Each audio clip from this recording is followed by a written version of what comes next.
Hola para todos, me presento. Mi nombre es Nasli Viviana Trijos Velasco, del programa Licenciatura en Pedagogía Infantil del curso de Desarrollo del Lenguaje.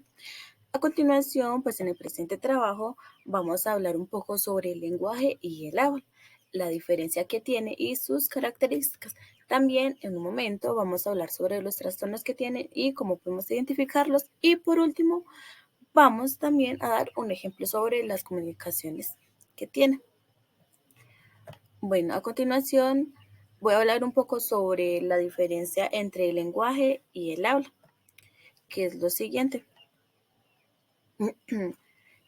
Pues el lenguaje es la capacidad de todos los seres humanos de comunicarnos mediante signos para expresar nuestros pensamientos.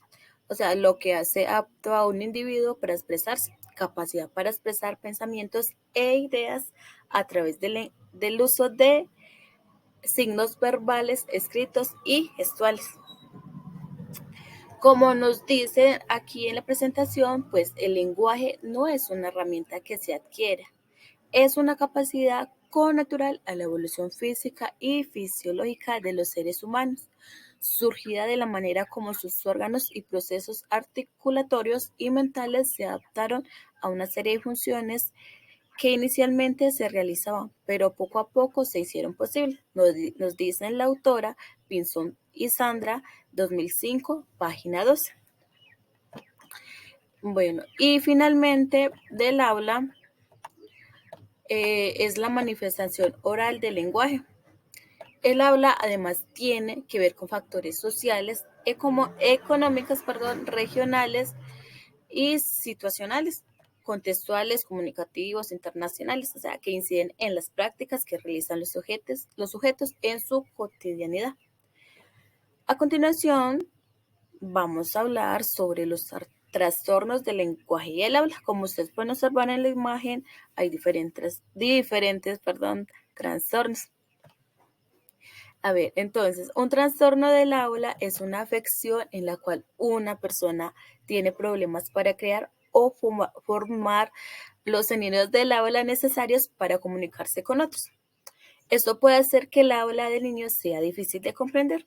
Algunos trastornos del habla son trastornos articulatorios, trastornos fonológicos, falta de fluidez, trastornos de la voz o trastornos de la resonancia. O sea, dificultad para fomentar correctamente palabras o sonidos específicos, dificultad para hacer que las palabras o las oraciones fluyan sin problema, como el tartamudeo o el balbuceo. Pues los trastornos de lenguaje es la afasia, o sea, dificultad para entender o hablar partes del lenguaje debido a una lesión cerebral o a cómo funciona el cerebro.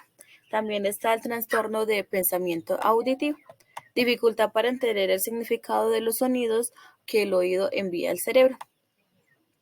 Pero también los trastornos del lenguaje o del habla, pues también pueden presentarse con trastornos emocionales o conductales, como por ejemplo el TDAH. A continuación voy a hablar sobre pues tipos de comunicación. Existen 4 tipos de comunicación, que es oral, escrito, mímico y pictográfico. Pues yo voy a hablar un poco sobre la comunicación oral y la comunicación pictográfica. Pues la comunicación oral o lenguaje oral es intercambio de mensajes a través del habla. Por ejemplo, estar hablando con una persona, ya sea sentimental, profesional o de amistad, o intercambio de palabras. Entonces, por ejemplo, ustedes están pues hablando con alguien y está haciendo un lenguaje oral, una comunicación oral.